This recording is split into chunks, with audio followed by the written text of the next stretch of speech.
Oh, big one.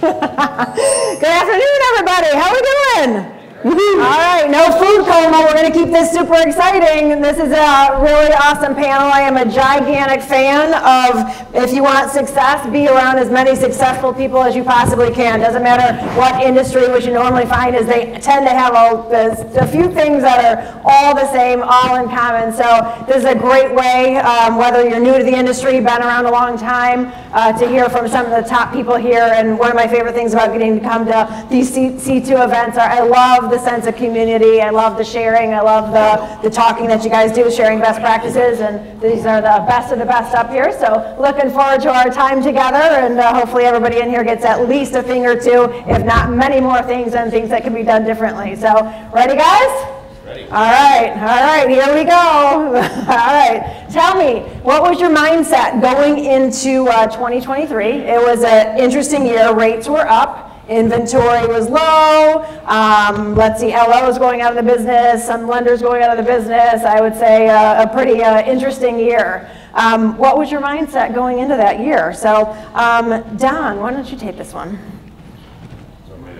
Oh, I didn't know you didn't have one. I apologize. There you go. That's okay. So, my mindset basically coming into the year was with rates being the way they were and inventory low. I'm primarily purchase. I don't do a ton of refis, but just to be aggressive, you know, any kind of program, whatever lender has, any kind of you know, thing to get you something where you can be a little bit more competitive, and then just basically being as aggressive as possible with the buyers, because whatever you send to them, I can guarantee you they're getting an estimate from some other lender. And they're going to be probably more hungrier than you are and more desperate than you are. So the last thing you want to do is maybe pick something where maybe you're going to make a little bit more money or something else, instead of you're firing your best bullet right away to make sure you get that deal. Because if you win that purchase transaction, then that's going to set you up to refi them for the next 1, 2, 3 years. So my mindset was to try to get as much purchase business as possible. That's an awesome mindset for sure. And I'm going to pass the second mic down to you guys so you can pass. And I would love, Gabe, actually for you to take this one. So I think you had an interesting story on our pre-call about this one. Yeah, I think my biggest feeling was shame going into the year. I think a lot of us did a lot of business in 2020 and 2021, and then 22 didn't start off too terribly, but it ended badly. At this time last year, I weighed 324 pounds and I'd closed 3 loans. And now this year, I've got 27 on my board, counting what's on, and I weigh 184 pounds. So that's awesome.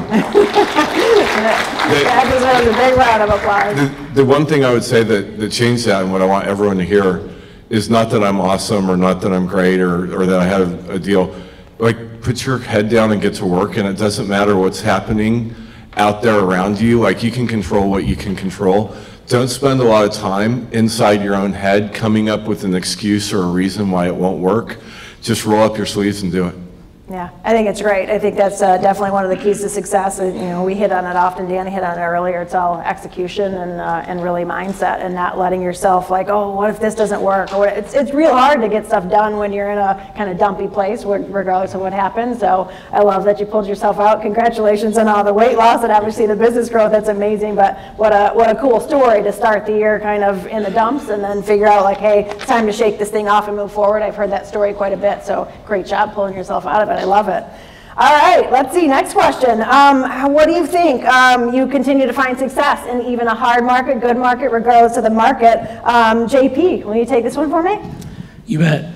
So I came into last year with rates high, and I was excited. I saw that as an opportunity, because in talking with a lot of other loan originators who were struggling, I realized if we have a sustained period of this time, we're going to see these numbers that we saw already, where 58% of loan originators are out. So just by existing and continuing we gain market share. So that was my mindset, and how we were really successful in 2023 was we got back to the basics. We built a machine, a team, a system. We worked on our processes to make sure that we're not just going to exist for 2023, but for the next decade. Yeah, I love that. It's always a great time when things are a little bit more quiet. Those of us who've been in this industry for a long time, like hair on fire, crazy times, like it's hard to get stuff done, and what a different mindset you have when things are a little bit calmer. You can think straight, you can think strategically, and you get some great stuff done, so that's awesome. Michael Kane, how about you? What do you continue to find success? How do you do it regardless of good market, bad market, whatever comes your way? You know, good market, bad market, we're always just gonna go, you know, pedal to the metal and just grind out, do our best for our realtors, put our best face forward every single day, realize that we're not going to be perfect, but strive for perfection, and just holding yourself accountable. If you're not seeing the numbers that you want to hit, start doing some accountability for yourself. Why am I not hitting these numbers? Am I not doing my sales activities? Am I not falling out? Are my deals falling through? Or am I not working with the agents that used to send me business, in the past? Or the agents that I used to work with in the past not even doing business anymore? Do I need to find a new group of business? Because one of the things that we did is accountability on, or just research on what the agents that we work with, who are they working with, and strategizing, are these people that we want to spend more time with or less time with? And like MMI is a great tool for that. And it's a great way to strategize who you're actually going to target, because at the end of the day, all we have is our time, and if you're targeting prospects that aren't great, you have wasted time. I love that. And I think, hearing the statistics earlier of how many people have gotten out of the industry also, and what is it that make the strong ones survive? And I think it's just that constant mindset and thinking and shifting how you do things. So that's awesome. So congratulations again. Awesome year to you guys. Okay, let's see. Next one up. Let's talk a little bit more about key takeaways from 2023. I know every year I like to reflect back on the year, like, gosh, what did I learn this year? I've been doing this for a long time, 24 years I think I'm on, so it's fun to reflect back in each market and be like, gosh, what's my major takeaway from this one? So I'd love to hear. I think, one of my favorite parts that has taken me 20-some years to realize is, like, we are a big deal in America. Like, housing, mortgages, like, it is such a gigantic part of the American economy. Like, I never had as much appreciation as I do for it now. And then even on a more emotional sense, like the home. I mean, it's where you raise your family. It's where you build memories. Like, we do some awesome things out there. So I always love to hear stories. What's like a really impactful deal that you had? And it could be, hey, it went really well, or maybe it was what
the home price are going to crash by 20% because we're seeing appreciation on our house. And so it was a fun experience to just get to serve people, and that's really what we get to do. It's service. Yeah, no, it's good. It's I like how you said it. It's like, almost every deal was memorable. None of them were easy, and like getting people over that hurdle to finally do it. And I love, again, the reflection just back on the home. Like, you got to love where you live, and you got to love what you do, and like, hey, whatever it takes to get in there and make the decision. We'll refinance you later. We'll save costs later. But love that perspective on stuff. How about you, Don? Any amazing story that you can offer from 2023?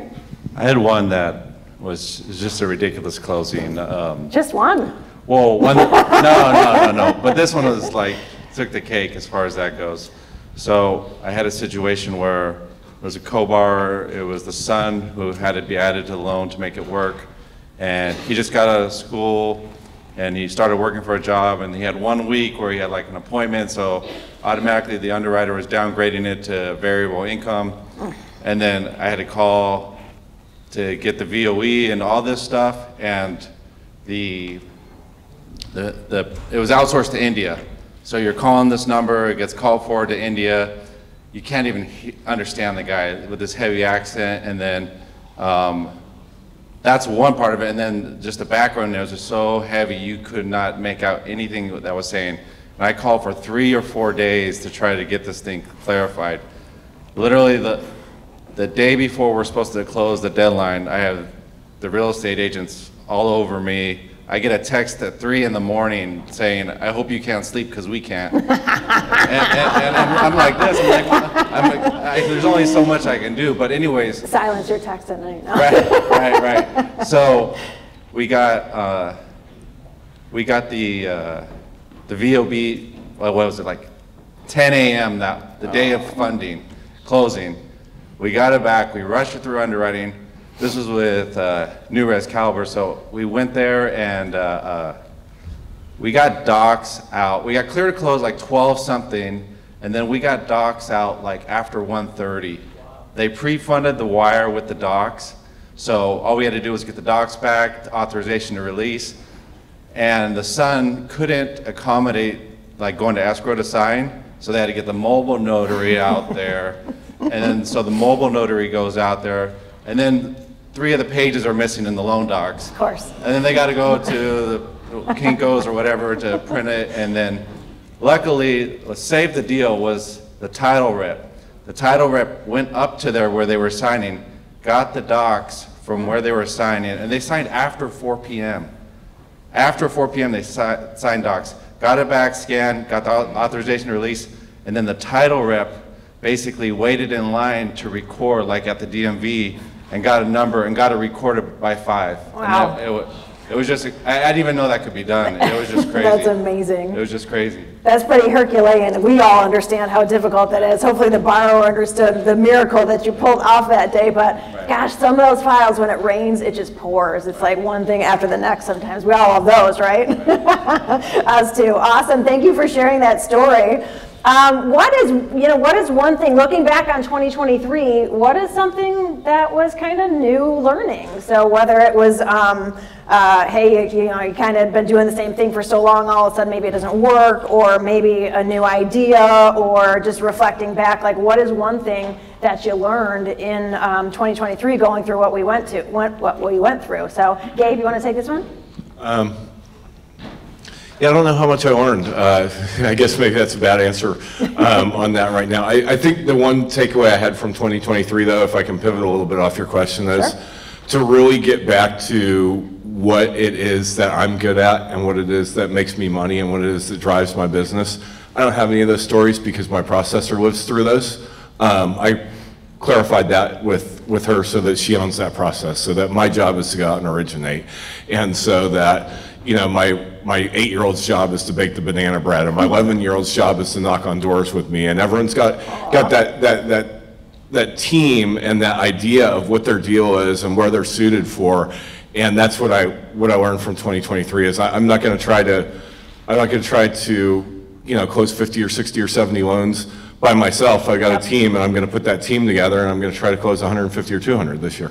I love it. That was my takeaway from 2023. Do you really make your kids do that? Oh, yeah. In fact, Wissam got some of those, and Catherine got some of those, and Perry got some of those. We baked last night because I had some people I wanted to talk this with today. Good. Well, delegation is a beautiful thing, and it's nice to have the whole family work together towards something that's amazing. But that's, no, it's great. And even what you hit on in the beginning, it's like what made me great. Like sometimes going back to the blocking and the tackling and the basics, like, okay, let's do a restart and start with the basics again. So, but I love that your kids are out there making some banana bread. I'm sure it's pretty delicious. That's awesome. Okay, JP, will you take that one for me?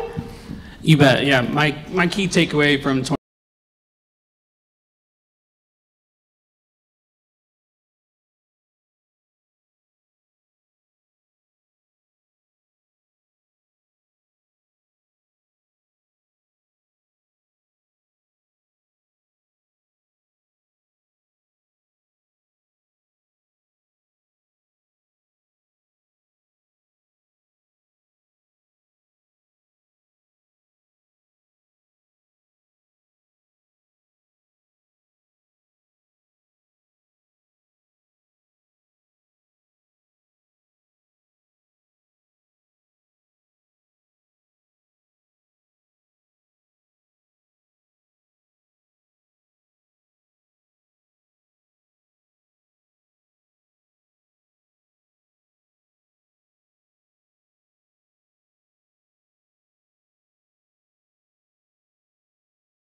their mom, who's their inspiration for buying a house, who has bought a house nearby, are you moving next to neighbors, do you have community? I have a list of 26 different places and questions to ask and where to ask that throughout the process. And I started to realize I would actually pay for a deal. I'll pay $5,000, give me your deal. I'll pay you $5,000 and be out $5,000 because I know over the next 5 years, that's gonna turn into $50,000, $60,000, $70,000. And so it just went along my mindset for 2023 of like building the long-term view, the systems to execute well, but then also looking at, hey, if I need to make sure that every single client, if I didn't even get a commission today, that's turning into revenue for me in the future. I think that's a great takeaway too. When when it's quieter, when loans aren't falling from the sky, like you really realize the value of each one of them, and you work so hard for it, and it's hard to get business. And then when it's not just raining, it gives you more of a perspective on, oh my gosh, treat each of these well. And again, like we all know what's coming. We all know rates are going to come down. So not having that short-term mindset of, oh, just close a loan, see you later, and really realizing how hard it is to get that first deal, right? And I love that 26 points. Do you do it 26 times, or is it like 5 of 26 times? How do you do that? It's as many as I can. You're not going to hit all 26, but it's a constant refresher. So when you're in conversation, you're like, okay, yeah, what about your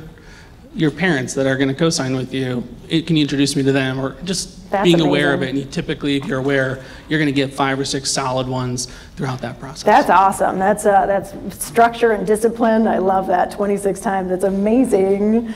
All right, let's talk a little bit about day in the life, because I think this is really critical to success. Is like, how do you run your day? Is it structured? I would say most people who do really well do have some structure. So what does a typical day look like for you? Mike, can you start this one for me? I don't know if I'm the best one to talk about structure here. So I wake up, I walk out of my bedroom, and that's right into my office. So I'll usually check a couple emails while I'm brewing coffee, kind of get my day going, kind of do a quick pipeline review in my head before I realize what the most important tasks for the day are. We've been doing like a top 5 tasks that we have to get accomplished by the end of the day recently, which has been helping us. And then we're nonstop with like phone calls and texts and emails. So I'd like to say there's a little bit more structure than our top 5, but at that point, like, it's nonstop phone calls, fixing problems, underwriting, loan decision, where's my insurance, it's just the loan stuff. So we do a lot of hands-on. I touch pretty much every single file, structure every single file. My wife underwrites every single file up front. So when we're putting stuff out there, we know it's going to close. Sometimes the paperwork doesn't come in at the timely manner, but these agents are always so demanding on our time. Like, we need this now. I don't have this document. I need it now. Okay, here it is. But it's going to be, they're going to have to get me this document. So a lot of times we play catch up, unfortunately. We haven't really gotten to a point where we could figure out how to demand or have these documents before we actually send out pre-approvals. It comes in ebbs and flows, but it's just been more and more challenging recently, I feel like, with how difficult it is and people wanting to pull out. I feel like buyers now are always looking for an excuse to pull out. So, here in Southern California, insurance has become increasingly difficult. So I've had files cancel over insurance now. So top 5. Top 5 tasks for the day. I love that. I don't go to bed until the 5 are done, though. That's good. Sure. That's good. That's a different kind of structure, but certainly discipline to make sure that the most important things get taken care of every day. Right, for sure. David, how about you? You picked the worst guy for this question, and I wasn't prepped for it. I have like serious ADHD. If you want to know, like, this is a blueprint for my day. It's just like survive, love my wife, read my Bible, be nice to my kids, and close as many loans as possible. That simplification there, I love that. I have like 2 big things that I always have at the top of my to-do list every day: work in, work on. Because it's so easy to get wrapped in the work in, like Mike's saying, like, with this file, do we have this or that? That I'm like, man, when all these files are done, what now? My pipeline's dry. Like, what am I doing to work on? And so I do have like this really robust productivity program, and it's all like by time duration. So if I find myself like 15 minutes to spare, I pull up any task on my to-do list with 15 minutes. And a lot of times it's like, hey, call this realtor, check in with this person, whatever. And so a little bit of work in, work on, make sure all your files are going, touch a lot of people, post on social media, refine your processes, just keep going, and just try not to die and disappoint people, mostly. Wow. All right, I love it. JP, I think you had an interesting answer for this one too. Yeah, I follow a version of the core training where every day I have a theme day. So we're looking at real estate agents, pre-approved buyers, past clients, live deals. And so I had that all set up and very easily accessible in my CRM. And so that's the major goals for each day. I'm going to make sure I spend some time reaching out to realtors. I'm going to spend some time reaching out to my past clients. On live contract days, I'm touching every buyer's agent, listing agent, the buyers, anybody associated with that loan. So that just keeps me steady and rolling.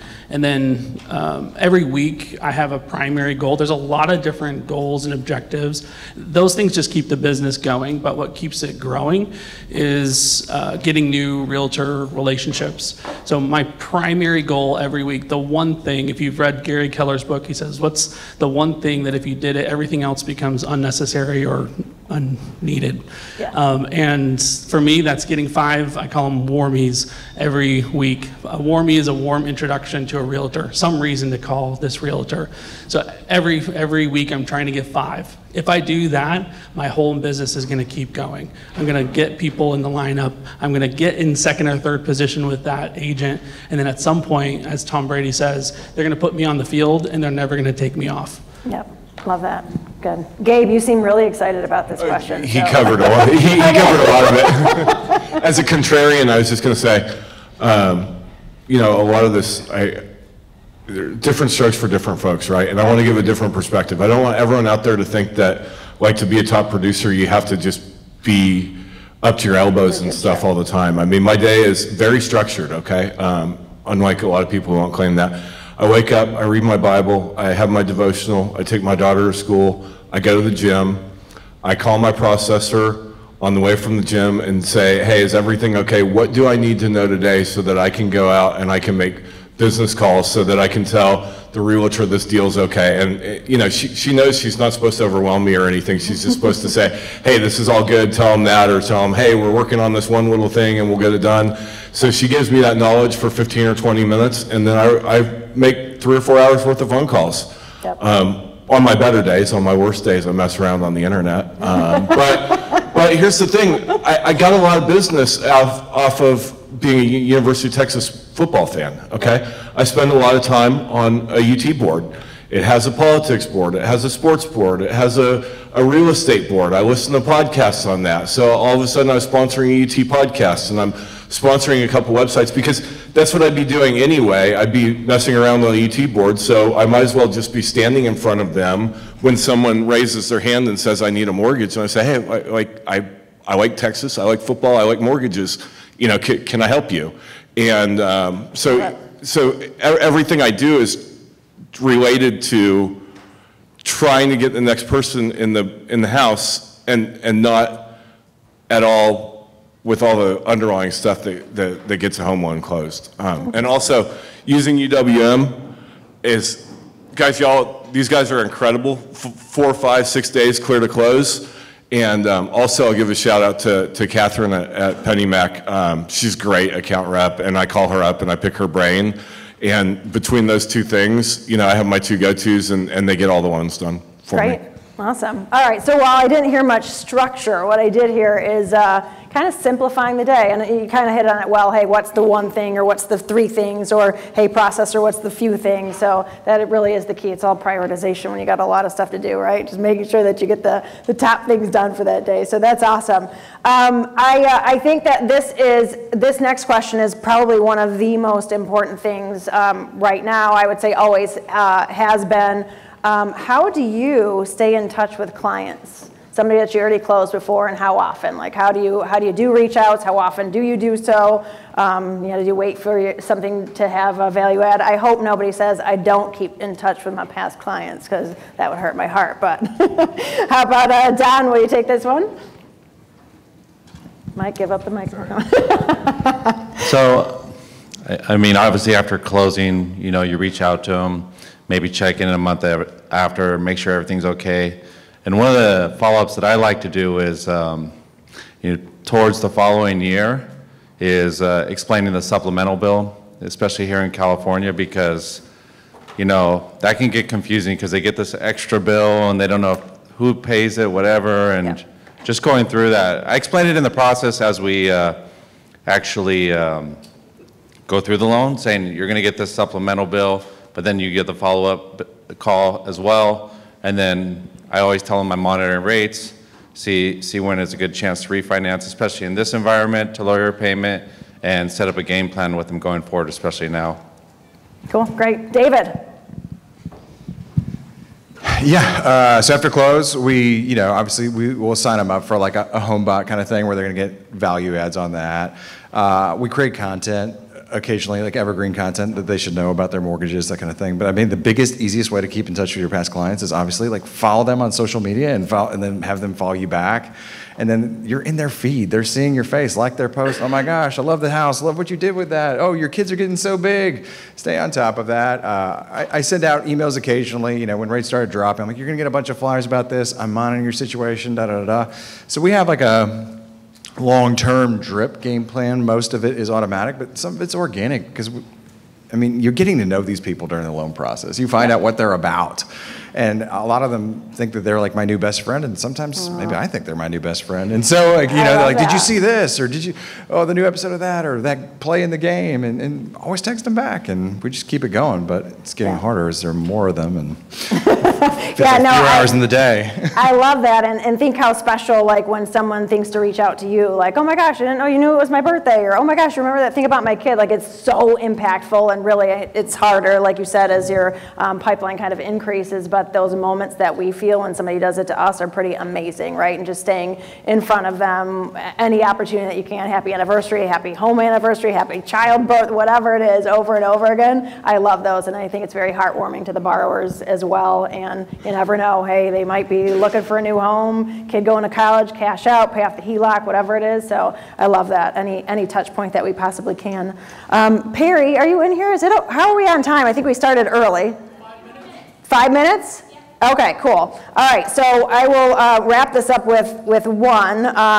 If you had a secret sauce, what would it be? What is the one thing that you feel sets you apart from other originators? And I know the one thing is really hard to do because there's multiple, so give me the one thing, and you look excited about this one, so go ahead, you can start. I do like this one. I am new to the industry. I started August of 2022, so last year was my first full year in the industry, and I like to kind of look over the field and like, what are doing, what are other brokers doing, and da da da. And I looked at it, and I told JP this morning, I said, what I noticed is that brokers by and large are Android phones. I'm sorry if you're an Android fan, and retail kind of pulls off the Apple vibe. And so like Android can do more functionality. We have open API, we can do this. We had features way before Apple, but it's like, forgot branding and experience, and it makes a huge difference. I was doing corporate sales for AT&T when the iPhone first came out. The free Motorola flip phone could send picture messages. This $400 phone, which was like astronomical, couldn't. And we were selling them in droves.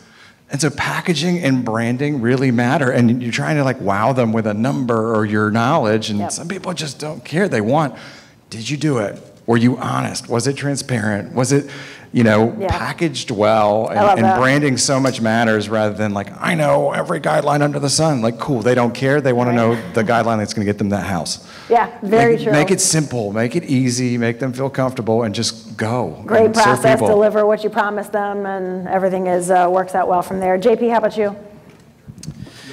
I would say for me, my secret sauce is my first impression with a realtor, a new agent. I am totally okay with the long game with these agents. I don't necessarily need to get their business right away. And sometimes I'll even tell them, we'll engage over coffee or over Zoom and ask them about their business. I get in with them and I tell them, I'm not here to step on any toes, but I'd be really glad to be in second or third position. We leave that. I can leave any meeting with a realtor and be in second and third position. And I love that because that gives me a reason to follow up with those people. Yep. And then over time, every week I'm sending them a text, and I blast it out to all these agents that I have met with. And I'm staying in front, I'm staying pleasant. And then at some point, they're like, hey, can you do this? And then again, going back to that Tom Brady quote, It's, if you put me in the game, I'm going to blow you away and you'll never want to use anybody else. So just stack that list of those agents and stay in front of those people. I love it. Well, thank you guys. Congratulations again on being the top of the top. That's a pretty amazing thing, and it's fun to be part of a company and part of an industry that has metrics that you can compete with. And like, you know, when you're all doing different things, you all have different business models, different way that you do things, but I think the most important part is that there's definitely a mindset of winning. It's like you guys don't take no for an answer. You keep doing what you're doing regardless of the market. But I think the second thing comes down to just execution. You do stuff. Like, it's easy to sit back and, you know, when loans are coming from the sky, to sit back and just be kind of reactive, and hear a lot of proactiveness across all of you. So even though everybody does different things, when you kind of boil it down, it really does come down to a great mindset. The way that you look at things, like, hey, I'm not going to let whatever it is get me down. I'm going to figure out how to get around it, hop over it, whatever needs to get done. But most importantly, that you keep executing on things too. So that's what I find like biggest success across all, whether it's brokers, originators, or people in general. Those that get the job done and keep focused and keep, you know, stay with the path are the top ones. So thank you so much for being part of this panel. I appreciate it, and hopefully you all got a thing or two to take away and think about your own business in a different way. But appreciate you guys all. Congratulations.